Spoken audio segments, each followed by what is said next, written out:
muito bem, alô, boa tarde, bom dia, boa noite. Aqui é o tio George e a gente vai dar continuidade aqui à aula que ficou para quinta-feira, mas que por problemas técnicos não foi possível colocar para o pessoal que fica em casa, né? Os que estavam na escola assistiram, mas aí eu preciso ver com o pessoal de casa e por conta de alguns problemas de tecnologia aqui, que meu equipamento não funcionou aqui, mas já está tudo em ordem novamente. Eu estou colocando aqui a vocês, peço desculpa pela demora, tá bom? E a gente está na dica, naquelas dicas da página do livro. A página para vocês acompanharem, a página 47, tá bom? A partir daqui a gente vai acompanhar daqui em diante.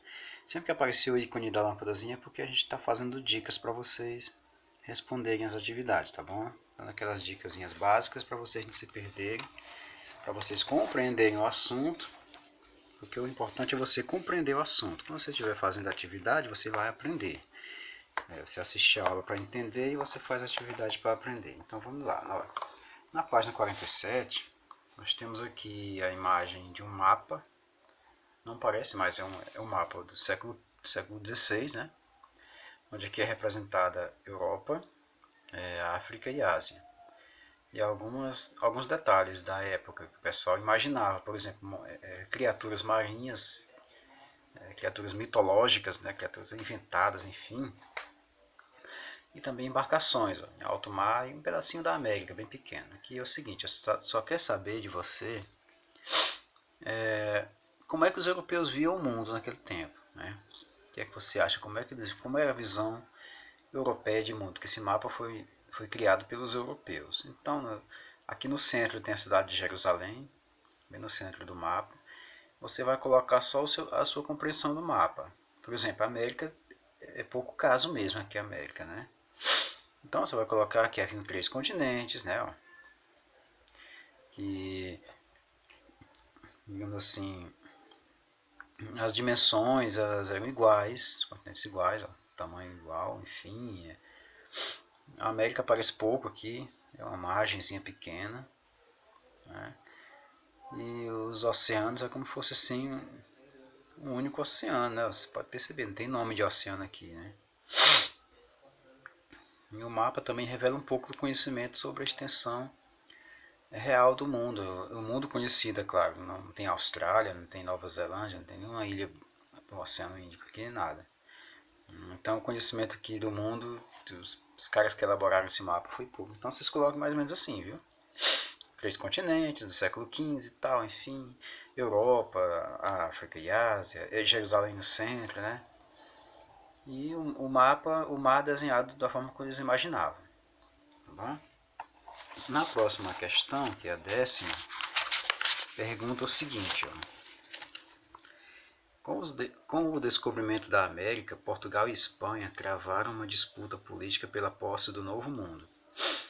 Em 1494, pelo Tratado de Tordesilhas, ficou acertada entre os dois estados a divisão das terras americanas, iniciando assim a colonização da América. Sobre esse fato, letra A. Explique no seu caderno como o Tratado de Tordesilhas dividiu o continente americano e a reação dos demais estados europeus a essa partilha. Então, observando aí os nossos mapas do texto, a gente compreende que o Tratado de Tordesilhas dividiu o mundo em dois. Um pedacinho ficou para a Espanha, um pedaço ficou para Portugal, o lado de cá ficou para o lado português, o lado de lá ficou para o lado espanhol. Bom, então o Tratado de Tordesilhas foi isso, ó, foi um documento assinado na cidade de Tordesilhas entre Portugal e Espanha, e a igreja também estava lá, o Papa assinou também.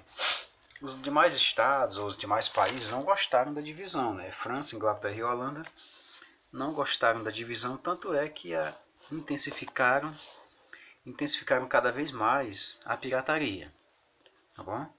Como não tem linha para você responder em seu livro, você pode colocar no pedacinho de papel aqui no cantinho do nosso texto, anexado aqui, grampeado de bonitinho, para não riscar o livro, tá bom? A letra B diz: explique os princípios básicos adotados por Portugal e Espanha para iniciar a exploração colonial da América. Os princípios básicos são aqueles: monopólio comercial, complementaridade e escravismo. Monopólio comercial quer dizer cada colônia tinha o direito de explorar cada metrópole tinha o direito de explorar suas colônias. Complementaridade quer dizer que a produção da colônia deveria ser complementar à da metrópole. É como se a economia da colônia só servisse para abastecer a metrópole. O que é colônia e metrópole? A colônia, como exemplo, temos o Brasil. A metrópole, Portugal. A colônia temos a Colômbia. A metrópole, Espanha. Quer dizer, um manda no um, é dono do outro. Pelo menos essa era a ideia, né? E escravismo já sabemos, a utilização da mão de obra forçada de escravos nessas colônias, ou muitas vezes de índios também. A gente vai ver isso aí futuramente, como é que aconteceu. Tá? A parte de pesquisando, aqui na página, ainda na 47, diz assim: pesquise como era a vida na América antes da chegada dos europeus.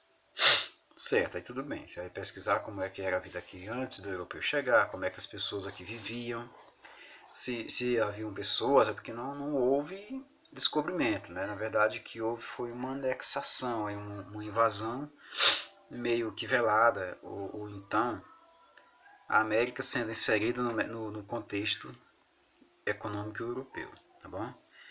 Em relação ao Brasil, verifique o processo de destruição da Mata Atlântica e os projetos de ONGs, de particulares e do próprio governo para preservar o que sobrou dessa Mata Atlântica. Será se existe algum projeto? Enfim, depois organize um seminário expondo as conquistas. Como não é possível organizar um seminário, porque a gente tem uma parte online, né? À distância, então você apenas faz uma pesquisa sobre como era a vida na América antes da chegada do europeu, clipa aqui do lado.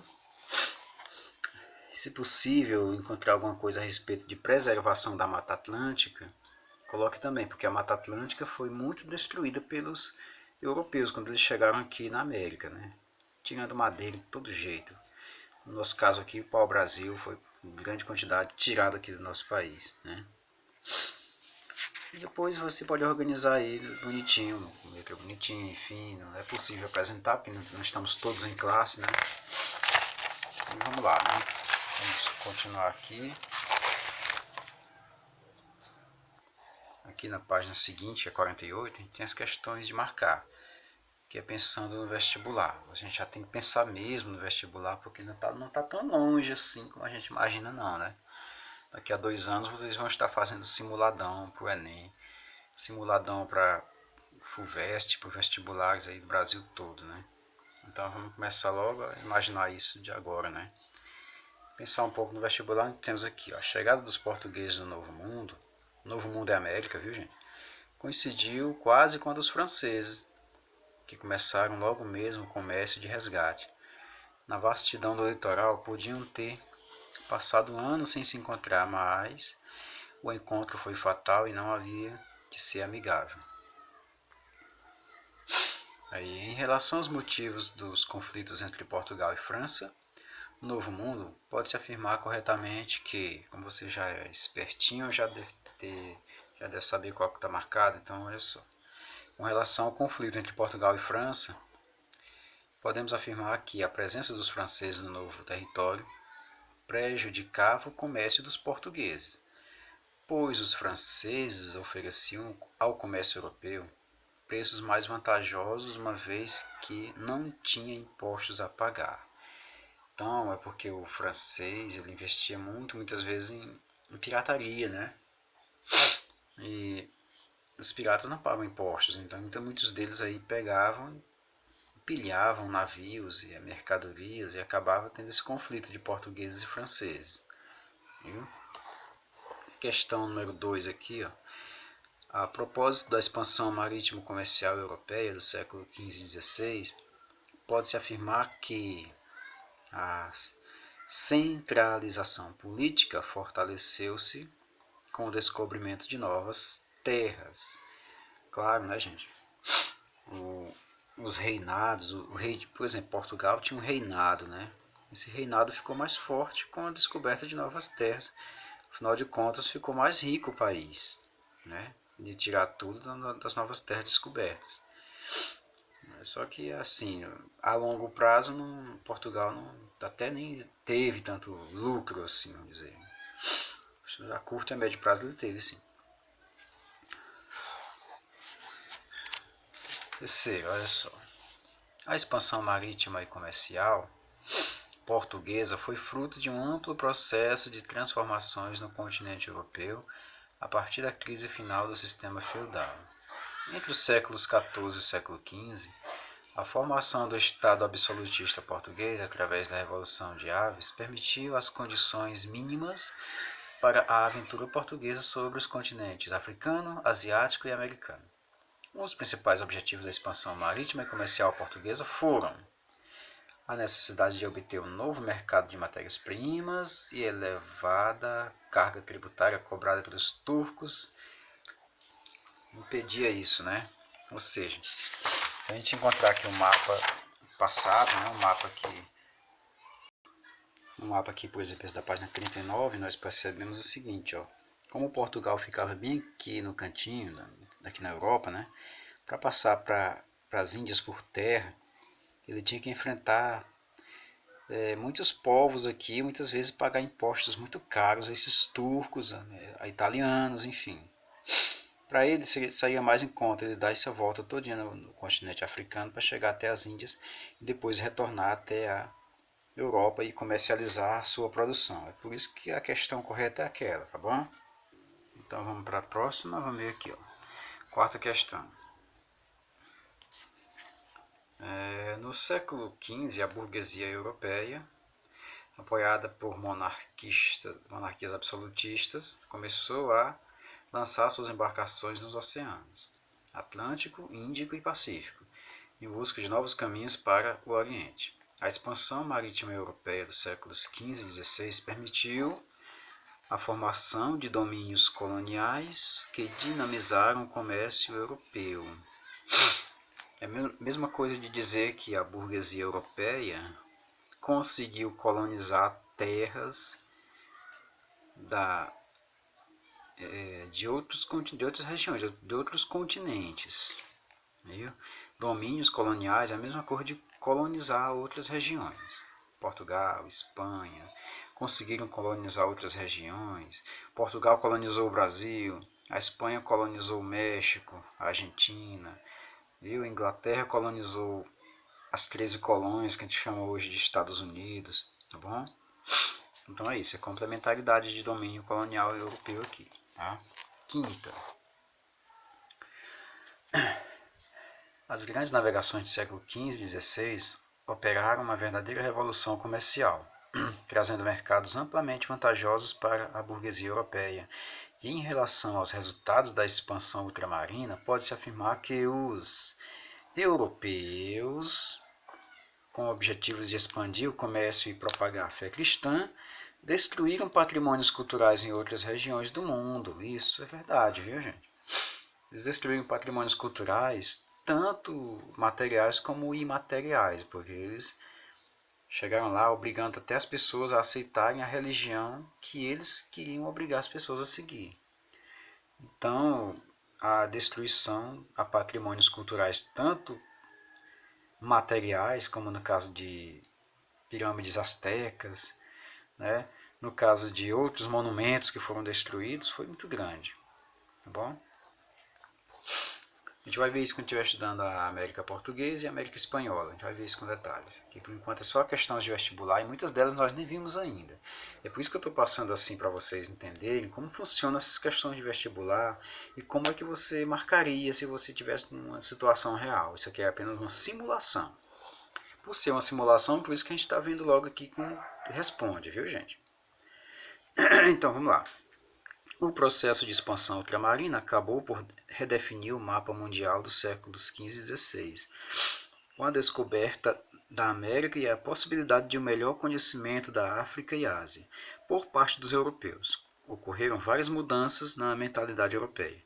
Sobre essa realidade, é correto afirmar que várias narrativas sobre as terras distantes e exóticas e seus habitantes foram publicadas na Europa, como os escritos de Hans Staden. Correto? Professor, e quem foi esse Hans Staden? O livro não fala? Sim, o texto nosso não conta ainda. Hans Staden foi um alemão que se perdeu aqui na América, e aqui no Brasil, ele veio para o Brasil, né? E foi capturado por índios tupinambás.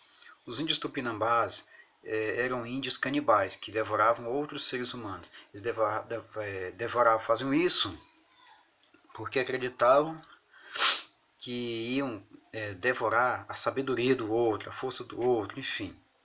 O Hans Staden conseguiu escapar dessa tribo, foi resgatado por um navio francês e chegou à Europa e escreveu um livro sobre as aventuras dele e tal, enfim, tá bom? Contando os detalhes. É interessante, é bom você pegar esse livro aí, ver se você consegue uma cópia, né?